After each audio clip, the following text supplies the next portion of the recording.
Coach's Corner with Ron McLean and Don Cherry. Brought to you by Bell.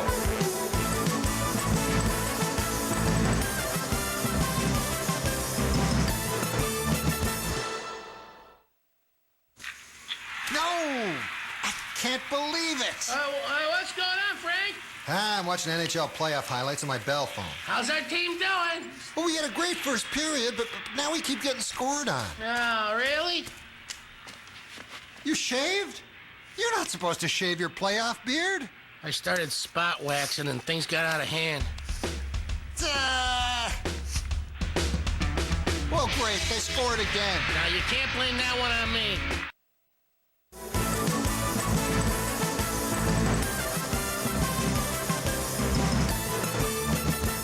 Spacek. I said nice things about him, but I tell you, here's a guy in the National Hockey League. How much he make? A couple million or a mil? No idea, but he was pinching well the other night, you said. Yeah, pitching well. I'll pinch him all right. Look at this here, kids. Go ahead. Show the first goal. All he has to do is back up. The guy is going nowhere. Look at this. He goes. I mean, what is that? You expect that in Junior C. Now, I'm going to show you another goal. He didn't take the body. This is a guy in the National Hockey League. What's he doing? Look at him. Look at him. Man alive. Don't forget, Mom and Dads, if you want your son to make the NHL, just put him on defense because they're stupid up there now. Now, remember I said I was a little worried whether Edmonton, when they went back, would they play the trap? Roll this here. The passive press, you mean? The what? The passive press, Craig McTavish calls this. The passive press. That's the new thing, yeah. Oh, two guys back. How about that one? Anyhow, watch them again. We got one more. Did that work good? And a goodie. And a goodie. Watch this here. Did a little trap passive press. Well, watch this one. This a beauty? Just like the Finlanders. 1,000 Swedes run through the weeds, chased by one Finlander. Did you ever hear that? Yes, many times. Yeah, I told you, yeah. All right, I'm looking down here because I want to talk about Theodore. Hold it. Just staying with this for a minute because both Greg and John mentioned Edmonton wasn't getting out of their end. Oh, yeah. And it reminded you Aaron Downey, a good guy, tough guy, has turned himself into a pretty good hockey player. Now, you say, why don't they get the puck out more? Why don't they get... It's an easy thing to do. Oh, yeah? Watch this. Bingo. He knew the guy was coming. He didn't hear footsteps and bailed either.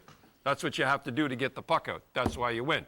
Anyhow, Theodore, last night, Pierre Lacroix, looking like a genius. You might have another Patrick Waugh coming, right? We got a little pack here. Watch this. He's playing different now than he did in Montreal. He's playing more position hockey. He's not flopping around all the place catching. Whoever the goalie coach is out there has got him playing position pretty good. I thought even in the third and fourth games, third periods, you know Dallas couldn't score in third periods. Well, see how calm he is now. He's not flopping all over the place. See? Remember he used to be down all the time. He's down and he's right up again. Yeah. And now we have, I feel so sorry for Turco. Everybody is blaming him because they're out. And we have a little, did we show that little shot of Turco at the end? We show no, that? Here it is. Yeah, I mean, he is thinking that he stayed there for about a minute. He thinking that it's his fault. It wasn't his fault. He had 3 overtime goals. They couldn't get it. That's Morrow. What a good guy Morrow is. I like that guy. But it wasn't his fault. You don't score in overtime. Where are you going? Well, you know, they're knocking them for their grit down in Dallas. They're saying they weren't gritty enough. And I don't well, it's the same thing. They had it all sewed up with a month to go. They were going nowhere. It's the same thing as Edmonton, Detroit.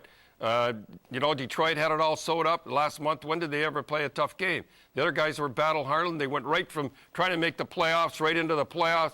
I mean, you got to, you know, I feel sorry for a first-place club that works for 82 games, and they play an eighth-place club that does, you know, they sneak in and they got nothing to lose. You know, I think they should have a bye, but I won't get What into about that. my buddy Chris Mason? Nashville Predators got beat out by San Jose last night. Do you have any thoughts on... Well, you know, he did play well, and you got to admire a guy who comes up and talk about a pressure cooking.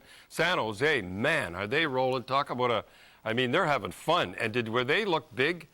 I mean, they look like giants. You can have a small team, and you can play a team here, and then you go to another team, and then you go to another team. Well, you got a 7-game series. Those big guys just pushed them around. There was no contest at the end.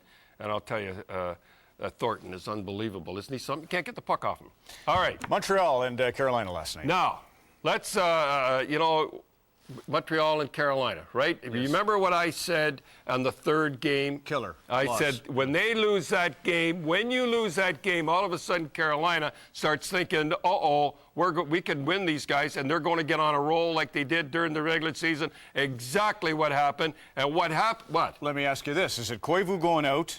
Is it the fact they gave up the lead with 8 minutes to go in the game, or is it Cam Ward? Well, it's a combination of all. Sacco was their leader, and I think Cam Ward is unbelievable. But what happened is they got the feel back, got the big feel. And I said to you people out there, I said to you that delay the game over the glass would cost the series. Watch this here. Markov, I think, put it over, wasn't he? Mm-hmm. This is exactly what happened. Now, this guy didn't mean to put it over the glass. He was just trying to get it out. And this here, now, here's what happened. He wasn't trying, like he's looking up. He's not trying to delay the game. Look at here's what happened right after. That cost them. This is going to cost them the series because it's going to be awful tough for them to come back. If they have that glass, if they got that rule, they have to put the same glass all around the buildings, because you go home, right. Your 40 games you're putting it's about this much higher, and you don't do it and stuff like that. But that was at home. You got to put it all the same size. Now I'd like to talk about the Telus Cup down in Charlottetown, Prince Albert. Dave Manson, where he comes from, yeah. You and I, we love that guy, don't we? Man, he's a good guy. He knows hockey, too. Should he be getting coached in the National Hockey League? Anyhow. Should be playing defense in the National Hockey League right now. That's right. And the Buffalo, who was it? Calgary Buffalo. Calgary Buffalo, they were a great team. And the two goalies had 60 shots out. Here's Ronnie Myers, puts it in. I love this hockey boy. They're not spoiled. They're there. Watch this. He got 2 goals that time. And the ref McDonald, that was great. I like to bring stuff in like that. The kids are great.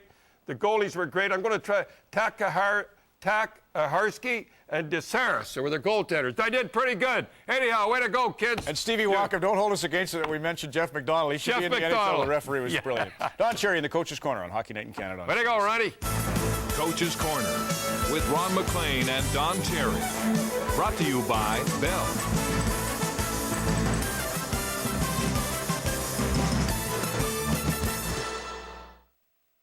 I wish we had a big house.